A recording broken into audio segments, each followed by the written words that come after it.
here. All right, let's get to the four corners. Let's start with BYU. Got dinged last week and had the ball late in the game, and they've been able to do something with that in the past and find a way to win. They could not. Kansas got them. Now they bounce back and on the road against as a red-hot a team as you can find in Arizona State. Your thoughts about Kalani Sitake, BYU, and what can be a very difficult road trip? I think that they I don't know. I'm going back and forth on BYU and Arizona State this week. I think they will. I think they will win. I don't know. I mean, Arizona State's just playing so well. I can tell you don't know. I like it's so tough. I like the way that I know the game's going to be close because they're all close. I like the way that they finish games, that they find a way to either make a play or put a stamp on it. And so if Arizona State can keep them from doing that at the end of the game, then they'll win. But I don't know. I mean, this is a great game, and I'm sure it's a game that Desmond Howard will be like, "Why are we picking this game?" Yeah. So, yeah. I care less about what games he's interested in, but yeah, you're probably right. I like Arizona State here right now. I mean, they're at home. It's going to be a big crowd. I think they are getting equal to or better quarterback play. I think they obviously have a great run game. I know BYU's got a really good defense, so something's going to have to give there. But I think the way Jordan Tyson has really become a star in his own right, that's another threat. It's not just like it's Scattaboo and that's it.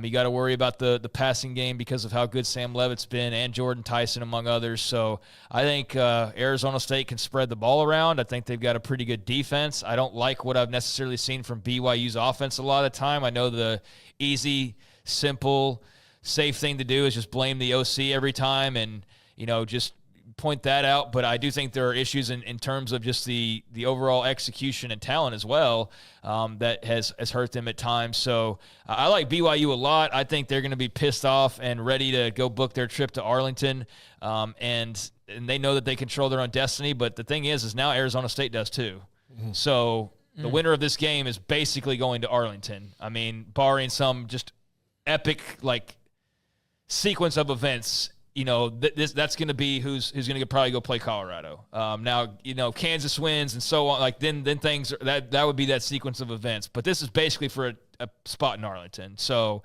Arizona State's at home. They're playing well. Their skill players are really good. Their defense is solid. I think they believe. I think this is going to be one hell of a football game. I lean Arizona State just slightly. But I do think, BYU could definitely roll in there and win this game because like every Big 12 game, it's a toss-up, really. I mean, they're very equal when all is said and done, and it'll just come down to execution, turnovers, kind of those same things. But I do like Arizona State a little bit. I think BYU's a very good team, but I do think that was kind of – you saw that coming last week. That had been kind of teased before, and I know we'd had some pushback on that when I brought up a couple of games, but it was true. It was true. Like, they were very fortunate, and you do make your own luck in some cases, but you also get a little bit of a break. Utah, for example, right? So I think there was probably some emotional baggage from that last week for them as well. I was just shocked that they lost at home, really. I mean, that was the big surprise to me, and at night, so it was like just this – what usually has been a force field for them and as much of a home field advantage as you can possibly have. And that didn't really play into things because Kansas played such a well and tight game. So I think BYU is going to be frothing at the mouth. It ought to be a hell of a game. I definitely wouldn't be surprised to see them bounce back, but I do lean ASU here. I did too. I think they got the mojo at home. Sometimes you can hyperventilate, but I don't think Arizona State playing BYU is going to be one where either team, if it was in Provo or also in Tempe, I just like the way they're playing. BYU is tough as nails. They had the loss. Kalani Sitake, I believe in what he does. But you know what? Who among the two quarterbacks, Retzloff or Levitt, is playing better right now? Say Sam Levitt is. Just a little bit, right? Who has the better running game? Oh, well, definitely Arizona State. It's not with Scattaboo. So, and I think both defenses are just angry good. Arizona State's defense has not given up a lot of points. They've only lost twice, and it's a great – I think Arizona State is the slight favorite. Speaking of which, we went Arizona State. We're talking BYU. That's the game with the Bowlesby pot. UCF. And West Virginia, which is a game. I mean, like, I thought when I saw this game on the schedule weeks ago, I was like, man, that could be good. That could be really good. Both of them are well, UCF is definitely playing for their bowl lives, and West Virginia's playing to get bowl eligible. They have one more shot next week. If UCF loses this game, they're not in a bowl for sure this year because that will be their 7th loss. Both these teams have been so wildly disappointing.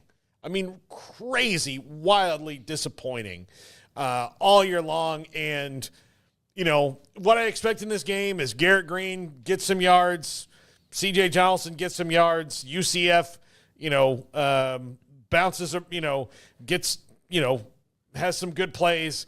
And then the team that doesn't crap the bed the most wins. Like, that's kind of the season for these two teams. It's like, who can do the least bad stuff? And I really do hate this game. I hate it. And I wanted to like it. Okay, I wanted Desmond. to. Craig, do you hate this Desmond, game? sorry we're picking this game and I'm talking not about the Big but 12. no, yeah. I'm just saying, I say I hate it because it just breaks my heart that it's not good. I wanted it to be good. Yeah. I wanted it to be good, and it's just not. What's the game where you kind of hit something when it pops up out of the hole? Whack-a-mole? That's who they are. Yeah, they're both whack-a-mole. You don't know when they're just up and down, erratic throughout the year. Yeah, I mean, I'm interested to see more Dylan Risk at quarterback. Had the big blazing hot kind of debut and then just cooled off. And, I mean, still talented player, but I think it's going to be important how he plays. And then again, you've got that running game, which I think has to be frothing at the mouth, seeing what they saw in Morgantown last week.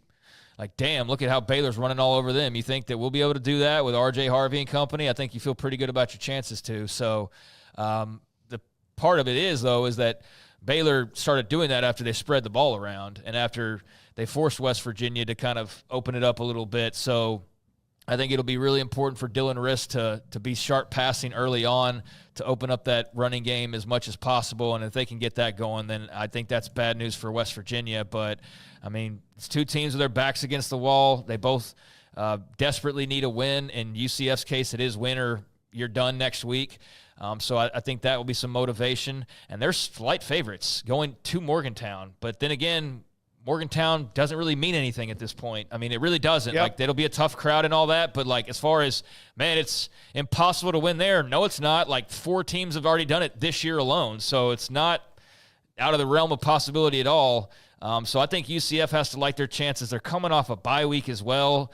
And West Virginia just, I think, as much as people are down on Gus Malzahn, I just think there's more to grasp onto there than the negativity that's seemingly never ending in Morgantown right now. So, man, if Neil Brown doesn't win this game, that would be bad Tech news. next week.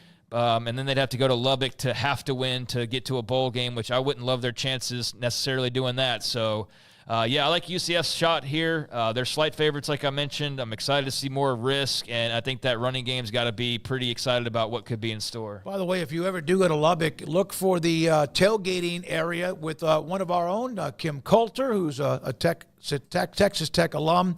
And he has the 365 Sports logos all over his tent. We appreciate him for doing that. And if you're going to the Houston game, if you're in the chat, Retired Stockbroker has a great setup there outside the stadium, so also wanted to bring that up too. Now, we went BYU, we've gone UCF, we've kind of discussed West Virginia at the same time. Well, we don't need to because they're not a part of the Bowlesby pod. Let's go to Houston. They host Baylor on Saturday, a very highly ranked defense, but an offense, even though Chris has given them a lift, an offense that does struggle at times, that beat K-State and gave themselves a nice boost here at the end of the season. I think that Zion Chris and that offense will get a couple of big plays on the Baylor defense. I do. I think that they'll put a little bit of a scare, especially early on, for things they're not expecting, wrinkles that they throw in. Sean Bell knows a thing or two about this, so they'll have a couple of big swings that they can make. But ultimately, even though the defense is really good, I think Baylor's offense is just too much. They're playing too well, and it's going to be tough for Houston. But I would not be surprised to see them, get a couple of, body shots in. Well, Baylor's defense has given up big plays in the secondary. So if they can have a chance to throw the ball, they've been giving up big plays. It's driving Dave Aranda crazy. Craig? I like Baylor here. I do think there's the elements of a trap game, but I think they have to be aware of that by now if that was kind of the feeling in the air. So I don't think Houston's going to surprise them. I think there's a lot of mutual respect. I think they know that defense is pretty good. Like, let's not overplay their elite status or anything, but they are a very good defense. But, yeah, I mean, it's pretty much feast or famine offensively. Can they hit a couple plays and then play really good defense and make it a 17-14, 20-17 type of a game? If they can, then, yeah, there's a really good chance they win that game because that's the only way they can win. They're not going to score 30 points. They're just not. And if they do, then Dave Aranda needs to fire Dave Aranda, the defensive coordinator, if that happens, because that would be an embarrassment based on what we've seen from Houston's offense at this point. So they could hit some explosives. Chris can take off and run with it, or man jack, make a big play. They can hit you in special teams with Muse, but I think with the way Baylor's offense is playing, that tilts it in their favor, even against a really good Houston defense, and I would still take Baylor's defense over Houston's offense. So I think the total package here, I'm saying I like the Bears. I like how hot they are in terms of how well they played over the last month, whereas Houston's kind of been up and down. So, yeah, I expect everything and the kitchen sink from Willie Fritz, but I still take Baylor, and I don't really get too concerned with the trap game. I think if they lose this game, it won't be because they sauntered in there not respecting Houston. I think it will be because stuff just went cataclysmically wrong, like Sawyer Robertson throws like 4 picks and 2 pick sixes, and to me that's how Houston would kind of have to win, in my opinion. Somebody on staff at Baylor told me that this will be the Baylor's offense toughest test with what Houston does. They're not the highest ranked defense in the Big 12, but they're among the top 30, and that it feels that way. But the offense of Baylor is going so well. I love what Willie Fritz has done. They've had a couple of nice body punches this year. They've had a couple of nice wins. They're still like in year one, man. This is an overhaul with a lot of different faces. I like what he's done. I like what Houston's doing. And it would be great if they somehow got to a bowl game. That won't be easy. But there's a lot of teams in that position that have to win out to get to a bowl game. But I don't think they're going to get there because I think that seventh loss comes this weekend. Cincinnati, man, they're in I don't want to say a free fall because it seemed like everybody other than 2 or 3 teams have had that double-digit, back-to-back, or even 3 consecutive losses. Colorado lost by 11. West Virginia lost at home by 7. Lost by 17 at Iowa State. They now go to a very pissed-off Manhattan, Kansas. And Chris Kleiman and company off an emotional loss, Cincinnati on the road against Kansas State. The Bearcats have to win one of their last 2. A lot of teams in the conference do, and they have TCU after this weekend. Yeah, I would not. I mean, especially when you're trying to get off a 3-game skid, want to go to like last week. This is also like the poor luck of the draw. Like, okay, they had a 2-game losing streak last week. Where do they go? To another team that had a 2-game losing streak and that was better than them in Iowa State and pissed off. Now they're going to a Kansas State team that is, barely hanging on to the Big 12 race and needs to win out to even have a shot and should be pissed off and should be the same way that Iowa State was last week. And they're going to their place and have to play in Ames and Manhattan back-to-back is not the best in most years in the Big 12. You wouldn't want to do that back-to-back. Even if these teams were not as good as they are, you really wouldn't want to have that because this is 2 really tough places to play season in, season out. Yeah, I don't like the odds here, especially since I do expect Kansas State to come out refocused and angry and pissed off and whatever you want to say. I think Kansas State wins here. But, look, they might be reeling because of what happened last week. Now that they're on the outside looking in, it could be, oh, no, here we go again. And look, Cincinnati's shown the ability to beat teams and play close. But, they beat Arizona State. Granted, Sam Leavitt wasn't playing in that game. But since then, it's not been good, and maybe they've come back down to earth. I think Brennan Sorsby's not nearly as good as he was, early on in the season in terms of just like putting up numbers and kind of leading the way and all of that. I think that's sort of cooled off, and he's had some performances like last week where he had a really good game running the football. That's still very much a threat for him. Had a massive game in that regard, his biggest of the year. But the passing, wasn't there. Now, that's probably having to do with Iowa State and the fact you were able to run the ball very well. But at the same time, you were chasing a lot of that game. So I don't know if the passing game awakens a little bit more this weekend, but I think that it needs to. He's had a very good year. I just think that it's cooled off compared to what we were talking about, the first few weeks of the season. And I think Cincinnati's really put themselves in a tough spot because there was an opportunity to get bowl eligible these last 3 weeks. They've gone 0-3, and now they're getting into that point where it's nearly must win, and your must win is having to go to Manhattan, Kansas, and if you don't win there, then having to go play TCU at home, which maybe that's where you get your win number 6. And it probably will have to be because I don't think it's this weekend in Manhattan. I just don't like the way they're really playing right now, and I think that Kansas State is a team that's going to be ready to go win on senior night. I think that climbing and the emotions and all that has been a little bit of a issue or a distraction. I don't think that's why they lost last weekend or anything, but I do think it plays into the big picture. But I think Kansas State is that was a get your mind right game last week, in my opinion.